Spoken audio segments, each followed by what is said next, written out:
Tentative ఇంటర్వ్యూలో కవితపై జగదీష్ రెడ్డి వ్యాఖ్యలు చేయగా దానికి కవిత కౌంటర్ ఇచ్చారు. ఇప్పుడది హాట్ టాపిక్ గా మారింది. ఆ కామెంట్స్ కౌంటర్ ఇప్పుడు ఒకసారి చూద్దాం.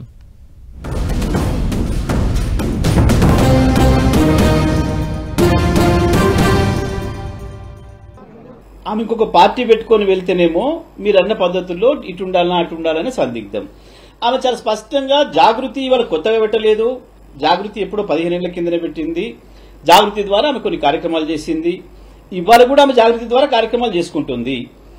పార్టీ పెట్టి కార్యక్రమాలు చేసినప్పుడు అప్పుడు వాళ్ళు ఎవరైనా నిర్ణయించుకోవడానికి సందిగ్ధం ఉందంటే దానికి అర్థం ఉంది.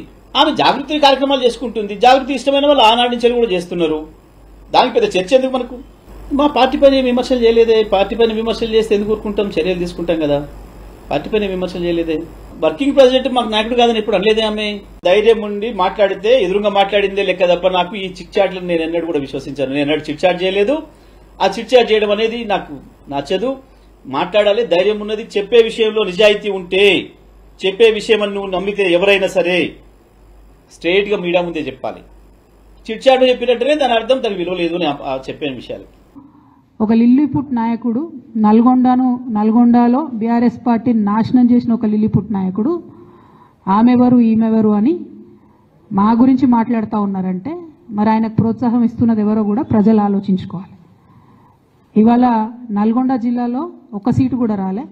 ఆయన సీటు సావు తప్పి కన్నులొట్టవైన చందంగా చివరి నిమిషంలో అనుకోకుండా గెలిచినటువంటి సీటు. ఎన్నడూ ప్రజా ఉద్యమాలు చేయలే. కేసీఆర్ గారు లేకపోతే మరి నువ్వెవరు?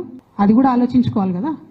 కేసీఆర్ గారు లేకపోతే బీఆర్ఎస్ పార్టీలో ఉన్న ఏ నాయకుడైనా ఎవరు? ప్రజలకు మనందరినీ పరిచయం చేసింది కేసీఆర్ గారే కదా. మనలో మనం కన్ఫ్యూజన్ ఉన్నప్పుడు ఇష్టం వచ్చినట్టు మాట్లాడుకోవచ్చా? ఈ లిల్లీపుట్ నాయకుడు మాట్లాడంగానే ఇంకో చిన్న పిల్లగాడు నిన్నగాక మొన్న మా పార్టీలోకి వచ్చిన వాళ్ళు కూడా ఎటుపడతట్టు మాట్లాడు. అసలు ఎవరు మీరు? మీకు తెలంగాణ ఉద్యమంతో సంబంధం ఏంది? బీఆర్ఎస్ అధికారంలోకి వచ్చినాక బీఆర్ఎస్లోకి వచ్చి పదవులు పొంది ఉల్టా నా మీదనే మాట్లాడతారా మీరు? మేము ఉద్యమం చేసిందే మీ మీద కదా.